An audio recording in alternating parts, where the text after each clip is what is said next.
தாவேக்காக்கு ஒரு விஷயத்த சொல்ல வரும்போது தாவேக்கா வெறும் அந்த அரசியல் கட்சி அவங்க வெறும் ரசிகர்களை வச்சு மட்டும் இயக்கத்தை நடத்திட முடியாது. கட்சியை வழி நடத்தக்கூடிய ஆட்கள் தாவேக்கால இல்ல. லாட்டரி சீட் மார்ட்டின் மாப்பிள்ளையால முடியாது, அதை முடியாது. பிரசாந்த் கிஷோரால கட்சியை கிழக்காக வரைக்கும் போய் தாவேக்காக்கு இன்னொரு பெரிய மைனஸ் என்ன இருக்குன்னா, இன்னைக்கு நீங்க போடுற வேட்பாளர், நீங்க போட்டிருக்கிற மாவட்ட செயலாளர் எல்லாருமே திமுக நாளைக்கு வேலைக்கு வாங்குற எலெக்ஷன் அப்போ 26 முன்னாடி எலெக்ஷன் வந்தா நிக்க மாட்டியா? சரி, இதே 26 எலெக்ஷன் வராம இதே டிசம்பர் தளபதி ஸ்டாலின் இப்ப கணக்கு போட்டு இருக்காரு. 26 வேணாம், டிசம்பர் 25 எலெக்ஷன் நடத்திடலான்னு ராஜினாமா பண்ணிடலாம் முன்கூட்டி அப்படின்னு நினைக்கிறாரு. அப்ப 25 வச்சா நான் இந்த எலெக்ஷன் நான் நிக்க மாட்டேன்னு சொல்லிட்டு போயிடுவியா? எப்பவுமே தயாரா இருக்கணும். அவன் தான் போர் வீரன். நம்ம சொல்ற நேரத்தில் போர் வராது. போர் வரதுக்கு நம்ம தயாரா இருக்கணும். எப்போ போர் வந்தாலும் கண்டெஸ்ட் பண்ண நான் ரெடிடான்னு சொல்லணும். நீ நாளைக்கு தேர்தல் வச்சவரை நான் ரெடிடான்னு அறிக்கை கொடுக்கணும். யாரு? நான் அன்னைக்கு சொன்னேன், நீங்க எல்லாம் நம்பல, பிஜேபியோட சரண்டர் ஆயிடுவாரு அண்ணன் எடப்பாடியார். ஆயிட்டாருன்னு சொன்னேன். ஆயிட்டாரா? நம்ம இதுல தான் ரியல் ஒன்ல தான் முதல்ல வந்தது. எந்த சேனலும் அதை பத்தி சிந்திக்காத நேரத்தில் சொன்னேன் ஆல்ரெடி செட்டில்டுன்னு. இப்பவும் சொல்றேன், 2025 தான், 25க்குள்ள தான் திமுக தேர்தல் நடத்தும். எழுதி வச்சுங்க. ரெண்டு விஷயம் இருக்கு திமுக கையில. முன்மொழி கொள்கையை திணிக்கிறாங்க, அதுக்கோசம் ஒரு ராஜினாமா. இருமொழி கொள்கை இதுக்கு இன்னொரு ஹைலைட்டான விஷயம், 2025 தான், 25க்குள்ள தான் திமுக தேர்தல் நடத்தும். எழுதி வச்சுங்க.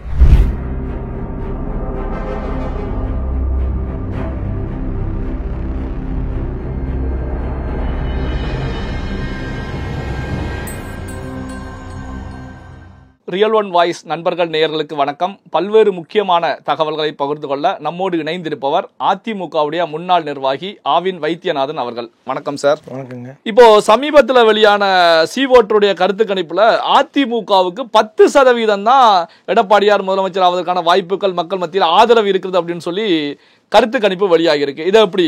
அதுவே அதிகம் தான். 10% எல்லாம் இல்ல, சிங்கிள் டிஜிட்டுக்கு ரொம்ப நாள் ஆயிடுச்சு எடப்பாடியாரோட.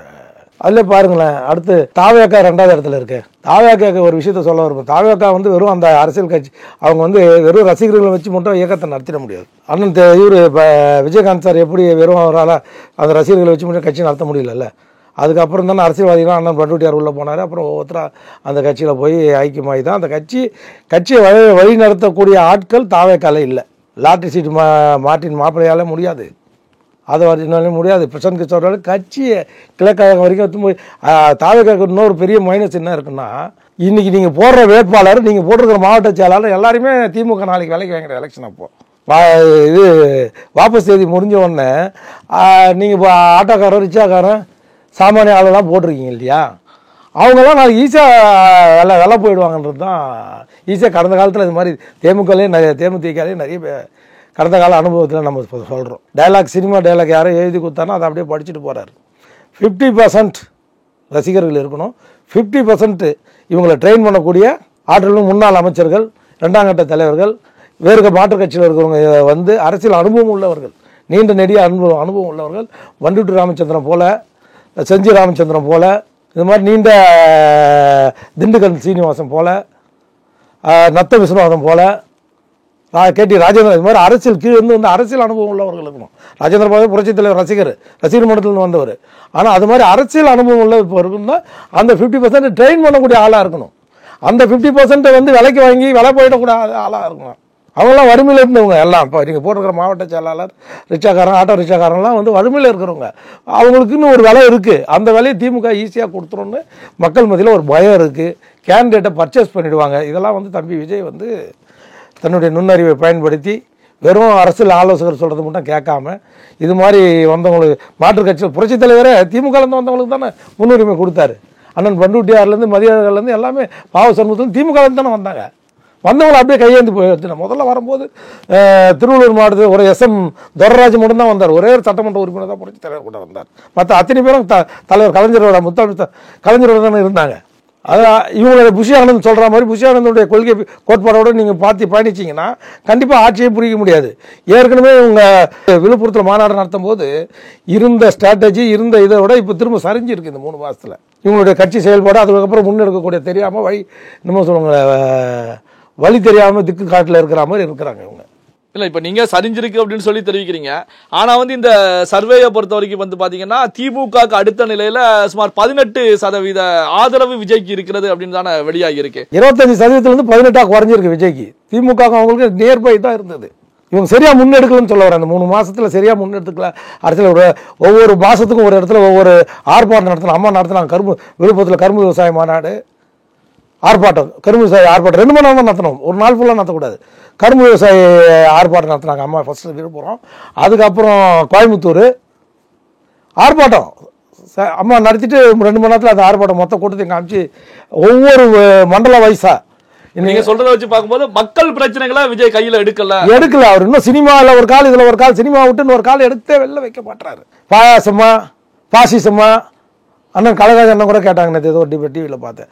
பாசிசத்துக்கு அர்த்தம் தெரியுமா விஜய்க்குன்னு கேட்டார். உண்மையிலே தெரியாது அவருக்கு. இப்போ பாத்தீங்கன்னா இப்போ தாவேகாவுடைய பொதுக்குழு கூட்டத்துல கூட பாத்தீங்கன்னா விஜய் அவர்களை பொறுத்த வரைக்கும் முதல்வர் மு.க. ஸ்டாலின் அவருடைய பெயர், பிரதமர் மோடி அவர்களுடைய பெயரையே சொல்லி பேசிருக்காங்க. ஏன்னா பெயர் சொல்வதற்கே எங்களுக்கு பயம்னு சொன்னீங்க. இந்த பாருங்க நான் பெயர் சொல்றேன். ஒரே விஷயம் கேட்கறேன், மன்னர் ஆட்சி நடக்குது அப்படின்னு அவர் சொல்றாரு. மக்கள் தானே சேப்பாக்கத்தில் உதயநிதி ஸ்டாலின் ஓட்டு போட்டு அதிக பேர் தளபதி ஸ்டாலினோட அதிகமான ஓட்டில் அவர் ஜெயிச்சாரு. மக்கள் ஓட்டு போட்டாங்களா இல்லையா? இதுங்க எங்க மன்னர் ஆட்சிக்கு இடம்? இவ்வளோ வாசியம் சொல்றீங்களா? ஏன் நிக்கலன்ற விக்கிற வண்டியிலையோ கட்சி ஆரம்பிச்சு ஈரோடு கிழக்கு தேர்தலில் தம்பி விஜய் ஏன் நிக்கலன்னு தான் கேட்கறேன் நான். எலெக்ஷன்ல அவர் நின்று இருக்கலாம் இல்லையா? இடைத்தேர்தல் அவர் ஒரு ஆள் நின்று இருக்கலாமா இல்லையா? அந்த வாய்ப்பு தோத்த கூட போறலாம், ஆனால் நின்று இருக்கணுமா இல்லையா? களத்தில் களம் கண்டது பிரதான எதிர்கட்சி அதிமுக நிக்கல. அப்ப யார் நின்று இருக்கணும்? விஜய் நின்று இருக்கணுமா இல்லையா? தாவேகா நின்று இருக்கணுமா இல்லையா? யார் விஜய் அவர்களை பொறுத்தவரைக்கும் 2026 அப்படிங்கிற முதல்ல வர பஸ்ல ஏறதுக்கே தடுமாட்டமா இருக்கும்போது அப்புறம் போய் எங்க டெஸ்டினேஷன்ல போய் சேருவேன்? ஏன் 26 முன்னாடி எலெக்ஷன் வந்தா நிக்க மாட்டியா? சரி, இதே 26 எலெக்ஷன் வராம இதே டிசம்பர் தளபதி ஸ்டாலின் இப்ப கணக்கு போட்டு இருக்காரு. 26 வேணா டிசம்பர் 25 எலெக்ஷன் நடத்திடலான்னு ராஜினாமா பண்ணிடலாம் முன்கூட்டி அப்படின்னு நினைக்கிறாரு. அப்ப 25 வச்சா நான் இந்த எலெக்ஷன் நான் நிக்க மாட்டேன்னு சொல்லிட்டு போயிடுவியா? சொல்லுங்க. 2026 நிற்பேன். 26 ஸ்டாலின் 25 அவங்களுக்கு திமுக எப்பவுமே அந்த அடுத்த அந்த 5வது வருஷத்துல அந்த எண் டிஸ்மில் எண் அவங்களுக்கு ராசி இல்லைன்னு சொல்லி இந்த வாட்டி 25 யாரோ ஒரு கடிதம் குறிச்சு கொடுக்குறாங்கன்னு வச்சுங்களேன். செப்டம்பர்ல ரிசைன் பண்ண போறாரு. 25 எலெக்ஷன் நடக்க போகுது. அப்ப என்ன பண்ணுவீங்க? நிக்க மாட்டீங்களா? 26 வந்தா காத்து நிற்பீங்களா? 26 வர வரைக்கும் ட்ரெயின் வரும், நம்ம பார்த்து நிற்கலான்னு. யாது தேர்தலில் திண்டுக்கல்ல இடைத்தேர்தல் வந்துச்சு, புரட்சி தலைவர் ஏற்க ஆரம்பிச்ச உடனே நின்று ஜெயிச்சு காமிச்சாரா இல்லையா? அம்மா ஆளுங்கட்சியா இருக்க திமுக தலைவர் வச்சு மருந்தாபுரியில ஜெயிச்சு காமிச்சாங்களா இல்லையா? எப்பவுமே தயாராகணும். அவன் தான் போர் வீரன். நம்ம சொல்ற நேரத்துல போர் வராது. போர் வரதுக்கு நம்ம தயாரா இருக்கணும். எப்போ போர் வந்தாலும் கண்டஸ்ட் பண்ண நான் ரெடிடான்னு சொல்லணும். நீ நாளைக்கு தேர்தல் வச்சவரை நான் ரெடிடான்னு அறிக்கை கொடுக்கணும். யாரு? இப்போ நீங்க சொல்றதை வச்சு பார்க்கும்போது இப்போ ஜோதிடர் குறிச்சு கொடுத்தா 2025 தேர்தல் நடப்பதற்கான வாய்ப்புகள் இருக்குன்னு சொல்றீங்க. ஆனா இப்ப நடக்கக்கூடிய ஆட்சியை பொறுத்த வரைக்கும் திராவிட மாடல் ஆட்சி, இதை நம்பிக்கை இல்லாத ஒரு கடவுள் நம்பிக்கை அப்படிங்கிறது இல்லாத ஒரு ஆட்சி அப்படின்னு சொல்லி கூட எடுக்கலாம். சொல்ல முடியாது. கடவுள் நம்பிக்கை தளபதிக்கு உதயநிதி ஸ்டாலின் கொண்டா இல்லாமல் இருக்கலாம். அவங்க அந்த துர்கா ஸ்டாலின் அம்மாவுக்கு எல்லா நம்பிக்கையும் இருக்குது. எல்லா கோயிலேருந்தும் டெய்லி பிரசாதம் வந்துட்டு தான் இருக்குது. அபிஷேகம் பண்ணி வீட்டுக்கு வந்துட்டு தான் இருக்குது. வெளியில் சொல்லலாம், அதெல்லாம் இல்லை. கண்டிப்பாக அவங்களுக்கு கடவுள் நம்பிக்கை இருக்குது. கண்டிப்பாக இது வரைக்கும் அவங்க திமுக வெற்றி பெற்றதே இல்லை. ஏதோ அடுத்த ஆண்டு தேர்தல் வைக்கும்போது நீங்கள் கடந்த இதில் வச்சு பாருங்கள், நான் 5வது வருஷம் வரும்போது அவங்க தோத்துடுறாங்க. அதை கணக்கு பண்ணி இந்த வருஷம் 25 தேர்தல் வைக்க போகிறாங்கன்னு நான் சொல்கிறேன். செப்டம்பரில் ராஜினாமா பண்ணிட்டு டிசம்பருக்குள்ளே தேர்தல் நடத்துவாங்க. ஒருவேளை மத்திய அரசு இன்னொரு 6 மாதம் தள்ளி போடலாம், தள்ளி போட்டால் உண்டே தவிர மத்திய அரசு கையில் இருக்குது தேர்தல் நடத்துறது. அதை அவங்க வேணா தள்ளி போட முடியுமே தவிர ஸ்டாலின் முன்கூட்டியே நடத்துறதுக்கு தயாராகிட்டார். அதுக்கான வேலையும் அவங்க எலெக்ஷன் இறங்கிட்டாங்க. பாகம் இதெல்லாம் பார்த்து ஆல்மோஸ்ட் 75% தேர்தல் வேலையை முடிச்சு வச்சிட்டாங்க திமுக. அந்த போகிற போக்க பார்த்தா 2025 எலெக்ஷன் வரும் தான் நான் எதிர்பார்க்குறேன். அதுக்குள்ளே எதிர்கட்சிங்க செட்டில் ஆகாமல் இருக்கும்போது நம்ம எலெக்ஷன் நடத்திடுவோம். இதே கூட்டணியை நாளைக்கு உடையாமல் பிரியாமல் இருக்கணும்னா எலெக்ஷன் நடத்தினு தான் தளபதி ஸ்டாலின். நான் அன்றைக்கி சொன்னேன், நீங்கள் எல்லாம் நம்மள பிஜேபியோட சரண்டர் ஆகிடுவார் அண்ணன் எடப்பாடியார் ஆகிட்டாருன்னு சொன்னேன். ஆகிட்டாரா? நம்ம இதில் தான் ரியல் ஒன்றில் தான் முதல்ல வந்தது. எந்த சேனலும் அதை பற்றி சிந்திக்காத நேரத்தில் கூட சொன்னேன் ஆல்ரெடி செட்டில்டுன்னு. இப்போவும் சொல்கிறேன், 2025 தான் 25 தான் திமுக தேர்தல் நடத்தும். எழுதி வச்சுங்க. 26 நடத்தாது. விரைவில் அறிவிப்பு வரும். இந்த சட்டமன்ற இந்த பட்ஜெட் கூட்டத்தொடர் அடுத்த மாதம் முடிய போகுது. இந்த மாதம் இறுதியில் முடிய போகுது. முடிஞ்ச உடனே உங்களுக்கு அதுக்கான வேலைங்களை பொறுப்பாளர்களை போட்டு அங்கங்கே போய் எலெக்ஷன் கண்டஸ்ட் பண்ணுறதுக்கு போயிட்டாங்க. அதில் விறுவிறுப்பாக இருக்காங்க திமுக. இப்போ 2025 தேர்தல் அப்படின்னா எதிர்கட்சிகளுக்கு இது பெரிய பாதிப்புகளை ஏற்படுத்துமா? ஆமாம், இவங்க தான் தயாராக ஆகலையே, இன்னும் கூட்டணி ஆகலை, இன்னும் எதுவுமே தயாராகலையே. அதனால இப்போ அவங்க இன்டர்டடாக கூட்டணி இருக்குது, நாளைக்கு பிரிஞ்சு ஓடிடக்கூடாது. அதனால இப்பயே தேர்தல் நடத்திடலாம்.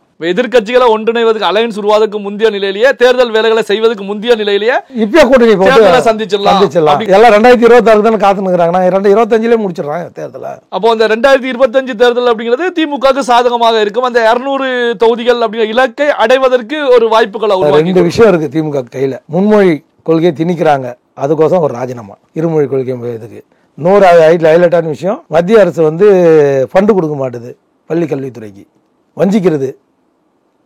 அது ஒரு இன்னொரு விஷயம் என்னன்னா தொகுதி சீரமைப்பு. இதுக்கோசம் நாங்கள் எங்கள் ஒட்டுமொத்தமாக ராஜினாமா பண்ணுறேன்னு சொல்லலாம். அதுக்கு கூட வாய்ப்பு அதிகம். ஏதோ ஒரு காரணம் மத்திய அரசு மேலே காரணத்தை சொல்லி இவங்க அதுக்கு தான் இன்னைக்கு வந்து கச்சத்தீவு வார்த்தை சட்டமன்றத்தில் எடுத்துருக்காங்க. அம்மாவாலவே முடியல, இவங்களால முடியுமா? அவங்க சரி சாய்க்க போறாங்களா? போற மோடி கச்சத்தீவு திரும்ப கொடுன்னு கேட்க போறாரா? அன்னைக்கு காங்கிரஸும் திமுகவும் சேர்ந்தானே தார வாத்துது கச்சத்தீவை. அதனால இன்னைக்கு அப்படி அவங்களோட மோட்டிவ் நம்மளுக்கு புரியுது. அதாவது ஏதாவது ஒரு காரணத்தை சொல்லி அந்த காரணத்துக்கோசம் அதுக்குள்ள வேணா இதை வளர விட்டீங்கன்னா திமுக மேல மது ஆயத்தீர்வோட ஊழல் வந்து மதுபான ஊழல் பெரிய ஊழலாக எடுத்துரும். அதுக்குள்ள இவங்க ராஜினாமா பண்ணிட்டு மக்களை மதியில் போட்டு நிற்கிறோன்ற மாதிரி கொண்டு வர போகிறாங்க. இல்லைனா செந்தில் பாலாஜி கேஸு இன்னும் அடுத்த வாரத்துக்குள்ளே இன்னும் 4-5 நாளில் சுப்ரீம் கோர்ட் வந்து ஒன்றும் மந்திரி பதவியிலேருந்து எடுக்கணும். இல்லைனா ஸ்டேட் கவர்மெண்ட்டு இது நம்ம ஹைகோர்ட்டும் அந்த கேஸை விரைவாக பதில் மனு தாக்கல் போட சொல்லியிருக்காங்க. 8ஆம் தேதி இந்த வழக்கு மீண்டும் ஹைகோர்ட்டில் வருது. வரும்போது இந்த கேள்வியெல்லாம் கேட்பாங்க. கண்டிப்பாக அதுக்கான பதில் வந்து தமிழக அரசுக்கிட்ட இல்லை. அவங்க இன்றைக்கி ஒரு கேள்வி கேட்டாங்க, நேற்று நீங்கள் பார்த்துருப்பீங்க. என்னன்னா, நீங்கள் மட்டும் நைட்டில் ரைடு பண்ணலாம், ஆனால் அமலாக்கத்துறை வந்து ரைட்டில் பண்ணக்கூடாதா? லஞ்ச ஒழிப்புத்துறைக்கு நைட்டில் ரைடு பண்ணுற அதிகாரம் இருக்கா இல்லையா? இதுக்கு பண்ணுறீங்கல்ல. ஏங்க ராத்திரியாக இருந்தானா பகலாக இருந்தாங்க ரைடு தானுங்க. உங்கள்கிட்ட சொல்லிட்டு வந்தால் நீங்கள் செந்தில் பாலாஜியை காப்பாற்ற மாட்டீங்களா? ஏன் எங்ககிட்ட சொல்லிட்டு வரலன்னு கேட்குறீங்களா? இதெல்லாம் யாருன்னா ஒத்துப்பானே, எந்த நீதிமன்றமாக நீதிபதியாக ஒத்துப்பாங்க. ஓகே சார், பல்வேறு முக்கியமான தகவல்களை நம்முடைய வாசகவுடன் பகிர்ந்து கொண்டதற்கு நன்றி சார். நன்றி.